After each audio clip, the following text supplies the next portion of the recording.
चित्तौड़गढ़ किला। चित्तौड़गढ़ किला। अब इस दुर्ग के बारे में कहा गया है कि गढ़गढ़ तो सिर्फ चित्तौड़गढ़ हैं, बाकी सब गढ़ैया हैं और इसके अनेक उपनाम हैं, जैसे राजस्थान का गौरव, गढ़ों का सिरमौर, मालवा का प्रवेश द्वार, चित्रकूट दुर्ग, खिजराबाद, वाटरफोर्ट और राजस्थान का गौरव, इसे पहले लिखा ही दिया मैंने, राजस्थान का दक्षिणी प्रवेश द्वार आदि नामों से इसे जाना जाता है। और इसका निर्माण करवाया था मौर्य शासक चित्रांगद मौर्य ने। किसने करवाया था?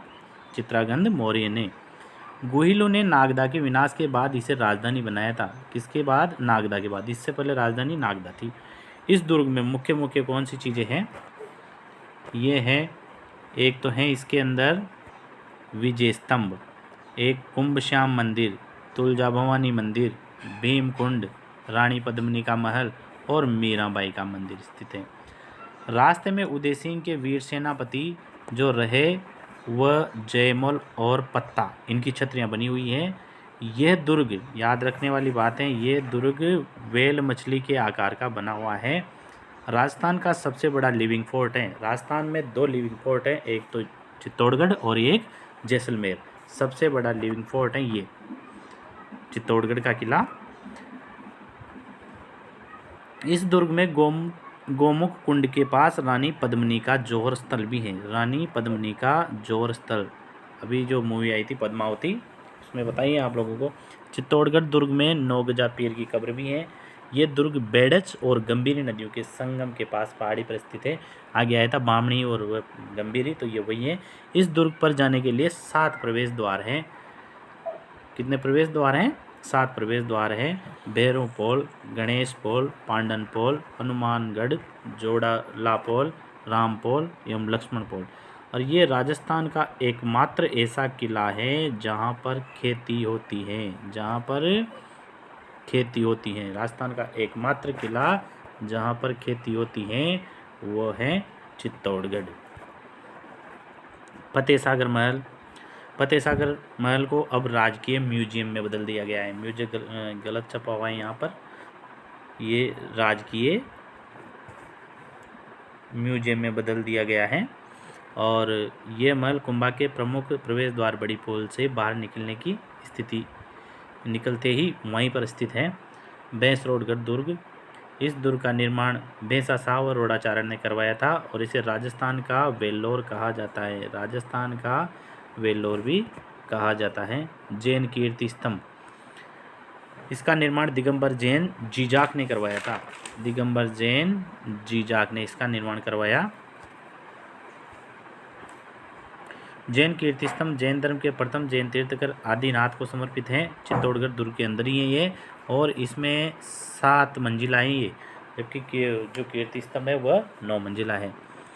कीर्ति स्तंभ प्रशस्ति की विजय जो स्तंभ है वह 9 मंजिला, कीर्ति स्तंभ 7 मंजिला है।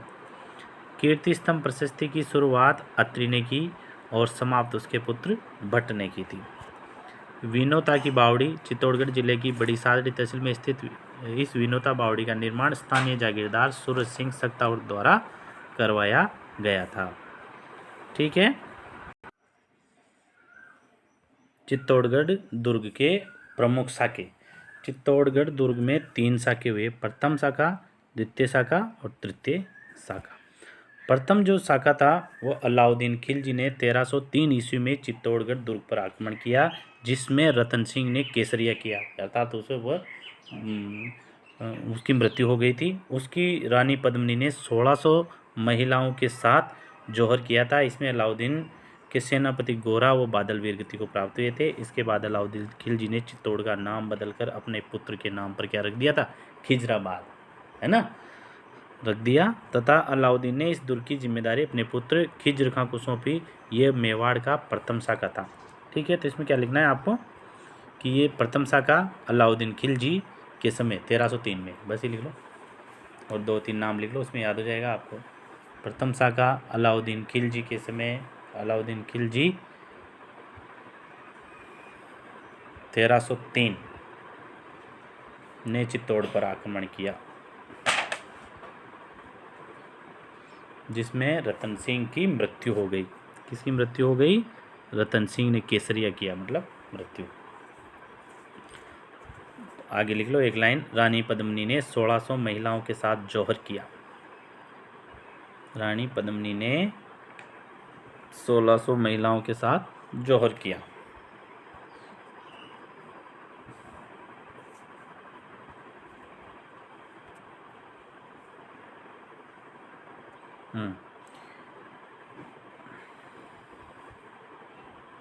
यहाँ पर गलत छपा हुआ है, अलाउद्दीन के सेनापति गोरार बादल को वीरगति प्राप्त हुई। ऐसा नहीं होता, अलाउद्दीन के सेनापति नहीं थे ये किसके सेनापति थे? रतन सिंह के सेनापति थे। किसके सेनापति थे? रतन सिंह के। ये अलाउद्दीन, ये गलत छपा हुआ है ये।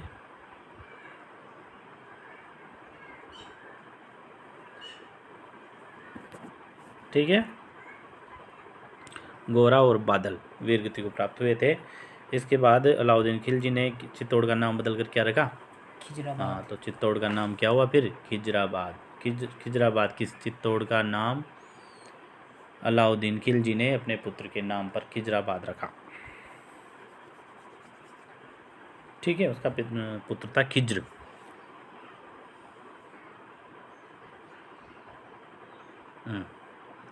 अब आगे लिखो दूसरा साका, चित्तौड़ का दूसरा साका।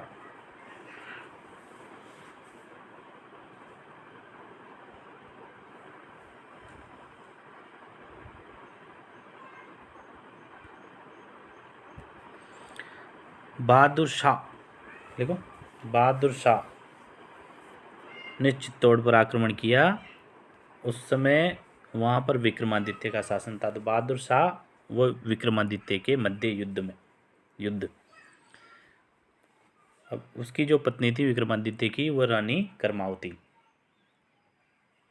विक्रमादित्य की, हाँ, इस समय विक्रमादित्य की को पूर्ण विराम लगा दो इसके। तो इस समय हुआ था, इसमें क्या हुआ कि जो ये विक्रमादित्य ना, ये हार गया था। तो रानी कर्मावती ने, रानी कर्मावती जो विक्रमादित्य की पत्नी थी, हुमायूं को राखी भेजकर सहायता मांगी। रानी कर्मावती ने, मैं और समझा दूंगा, रानी कर्मावती ने हुमायूं को राखी भेजकर, जो दिल्ली का शासक था ना, और ये गुजरात का था, बहादुर शाह जिसने आक्रमण किया था। रानी कर्मावती ने हुमायूं को राखी भेजकर सहायता मांगी थी, परंतु सहायता नहीं मिली समय पर। तो रानी कर्मावती ने दुर्ग की जिम्मेदारी बाघ सिंह को सौंपी। बाघ सिंह मर गया और रानी कर्मावती ने जौहर किया। इसमें रानी कर्मावती ने जौहर किया था। ये दूसरा साका था। तो समझ में आ गई। पहला साका अलाउद्दीन खिलजी ने जब आक्रमण किया, रतन सिंह मर गया, पद्मिनी ने 1600 रानियों के साथ जौहर किया। दूसरा साका बहादुर शाह ने जब आक्रमण किया तो विक्रमादित्य मारा गया था। उसमें रानी जो कर्मावती थी, उसने हुमायूं को राखी भेजी थी। राखी मतलब रक्षा सूत्र होता है कि भाई रक्षा करो, तो वो नहीं आया, उससे पहले वह युद्ध खत्म हो गया था, ऐसा कहा जाता है। और इसमें रानी कर्मावती ने भी जौहर किया था। तीसरा जो साका है वो अकबर ने 1568 ईस्वी में चित्तौड़गढ़ दुर्ग पर आक्रमण किया। किसने? अकबर ने, 1568। और उस समय चित्तौड़गढ़ का शासक था उदय सिंह। तो अकबर और उदय सिंह के बीच युद्ध हुआ। वो जयमल और पत्ता है ना, वो इस उदय सिंह के सेनापति थे। समझ में आ गई। तो उदय सिंह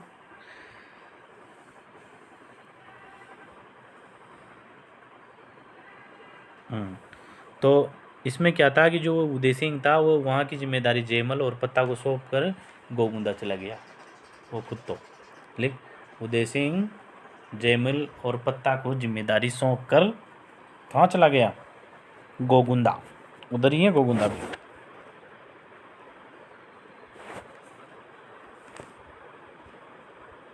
कहाँ चला गया? गोगुंदा चला गया। और इसमें जयमल, पत्ता, जयमल के जो भतीजे कल्लाजी, 4 हाथ के लोक देवता जिसे कहते हैं, ने केसरिया किया। वो पत्ता की पत्नी फूल कंवर ने जौहर किया था। यहाँ पर उदय सिंह की पत्नी ने नहीं किया था, ध्यान रखना है। पत्ता की पत्नी ने, फूल कंवर ने जौहर किया था। लीजिए, वो खत्म हो गया ना। यहाँ पर पत्ता की पत्नी फूल कंवर ने जौहर किया था। और इस युद्ध में लड़े कौन कौन थे? जयमल पत्ता और जयमल का जो भतीजा था कल्ला जी, जिसे 4 हाथ के लोक देवता कहा जाता है। ठीक है, तो ये हो गए, लिख लिया ना। यहाँ पर पत्ता की पत्नी ने, जिसका नाम था फूल कंवर, ने जौहर किया था। चलो अब महत्वपूर्ण तथ्य देख लेते हैं, अब ज़्यादा नहीं है। चित्तौड़गढ़ के महत्वपूर्ण तथ्य। चंबल नदी,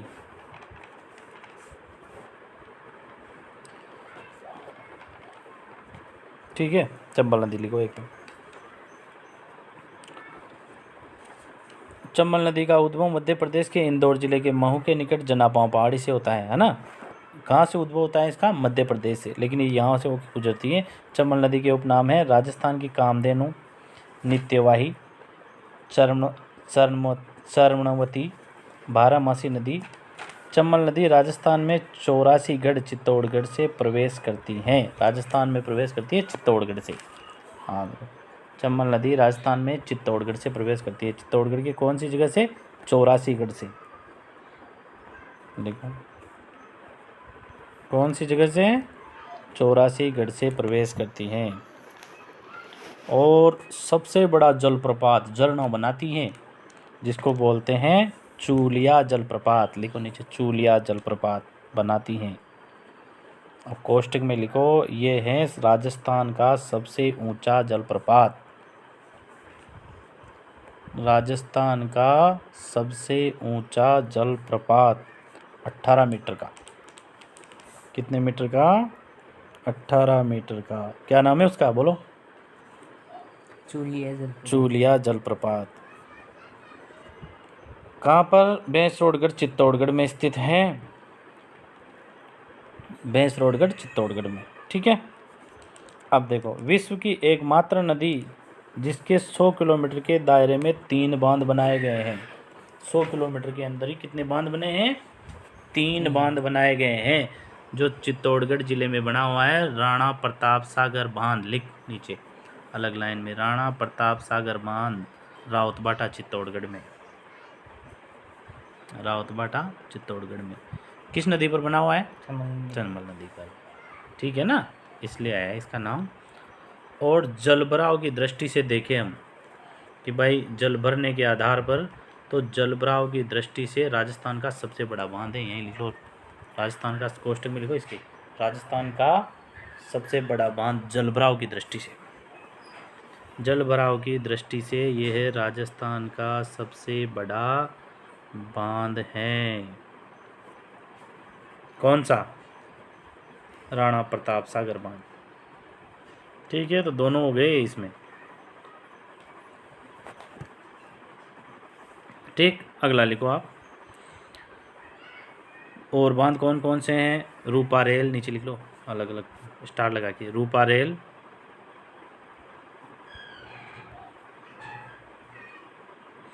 भोपाल सागर, लिखते रहो, रूपारेल, भोपाल सागर, ओराई बांध, सोनियाना बांध, ये सब चित्तौड़गढ़ में है, ठीक है। कौन कौन से? रूपारेल, भोपाल सागर, ओराई बांध और सोनियाना बांध, ठीक।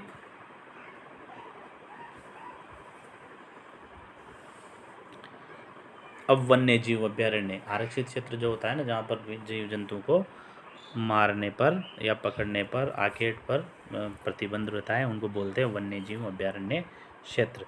तो ये भी है यहाँ पर, भैंसरोडगढ़ वन्य जीव अभ्यारण्य चित्तौड़गढ़ में। भैंसरोडगढ़ वन्य जीव अभ्यारण्य,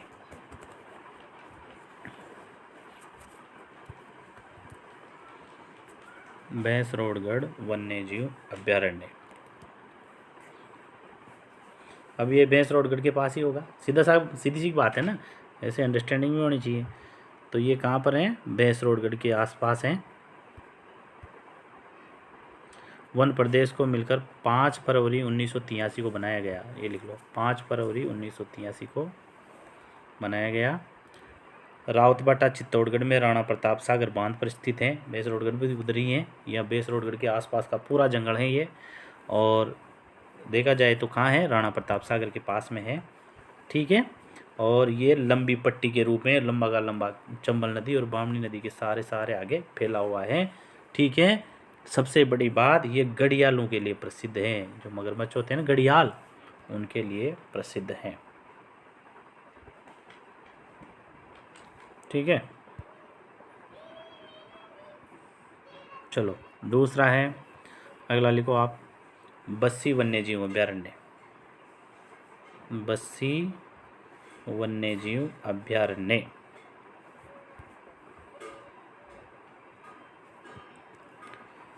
29 अगस्त 1988 को अभ्यारण्य घोषित किया गया। जंगली बाघों के विचरण हेतु प्रसिद्ध, ये लिख लो, जंगली बाघों के विचरण हेतु प्रसिद्ध, जंगली बाघों के लिए प्रसिद्ध। बस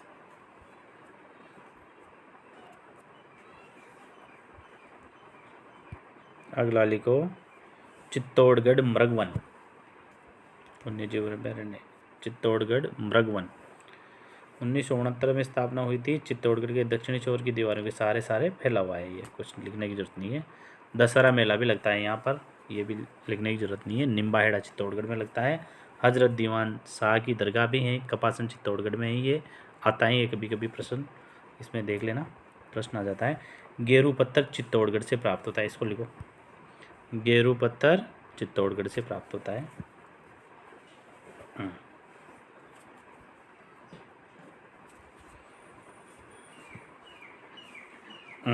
राजस्थान अणु शक्ति संयंत्र, ये रावतबाटा में है, इसको लिखना है, इम्पोर्टेंट है।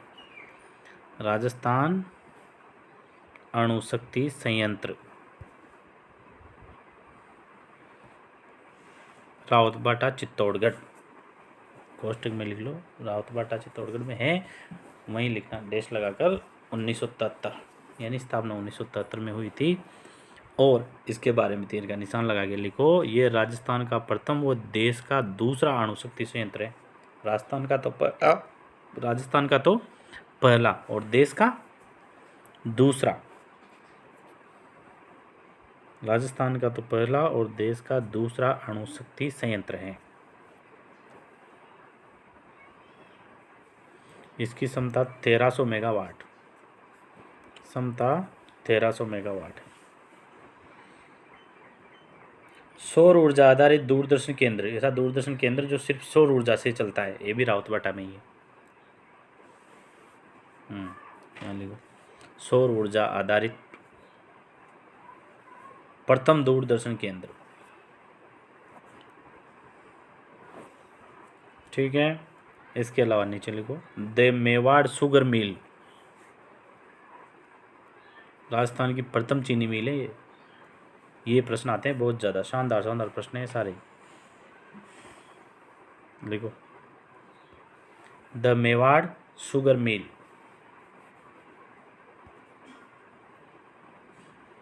इसके बारे में लिखो आगे। राजस्थान की प्रथम चीनी मिल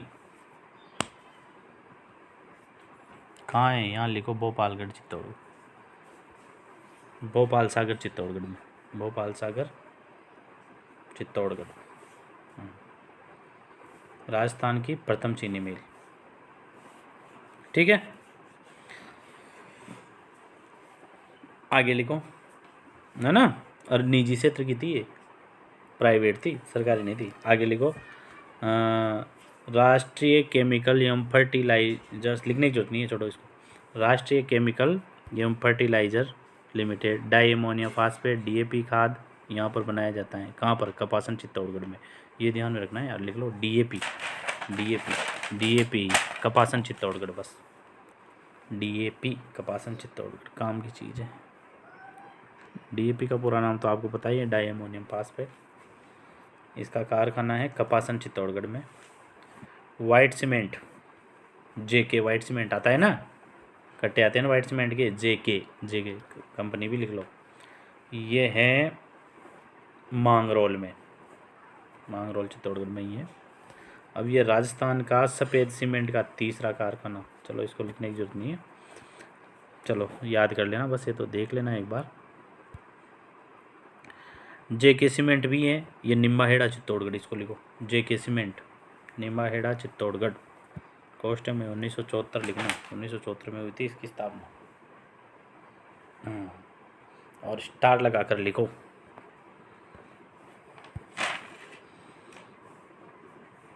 इस कारखाने की स्थापना 1974 निम्बाहेड़ा में चित्तौड़गढ़ में की गई थी। यह राज्य में सबसे बड़ा सर्वाधिक सीमेंट का उत्पादन करने वाला कारखाना है। राजस्थान में सबसे ज़्यादा सीमेंट बनता है यहाँ पे। ये लाचरी में बनता नहीं सीमेंट, लेकिन यहाँ पर सबसे ज़्यादा बनता है। राज्य में सबसे बड़ा सर्वाधिक सीमेंट उत्पादन का कारण,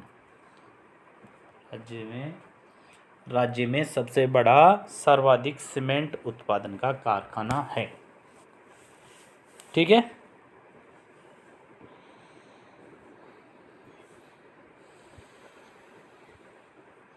इसके अलावा बिरला जूट कारखाना है ही सही, और चित्तौड़गढ़ सीमेंट वर्क है ही सही। यहाँ पर चेतक छाप सीमेंट मिलती है। आदित्य सीमेंट लिमिटेड है जो 1995 ईस्वी में इसकी स्थापना हुई थी। जाजम प्रिंटर, दाबू प्रिंट, ये लिखो जाजम प्रिंट और दाबू प्रिंट, यानी वो गांठे लगाकर प्रिंट की जाती हैं। जाजम प्रिंट और दाबू प्रिंट, इसका कारखाना भी है यहाँ पर।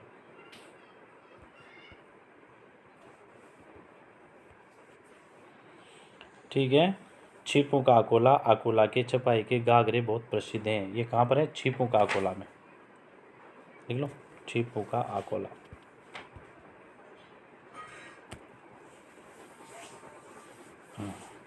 अब यहाँ का ये खेल है ना, जो नाटक तमाशा जिसे बोलते हैं, वो प्रसिद्ध है। वह है तुर्रा कलंगी ख्याल।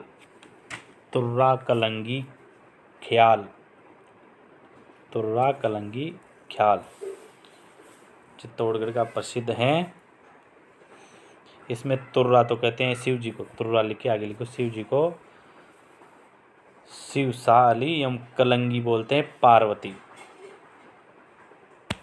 उसका मंचासन किया जाता है, मतलब नृत्य करके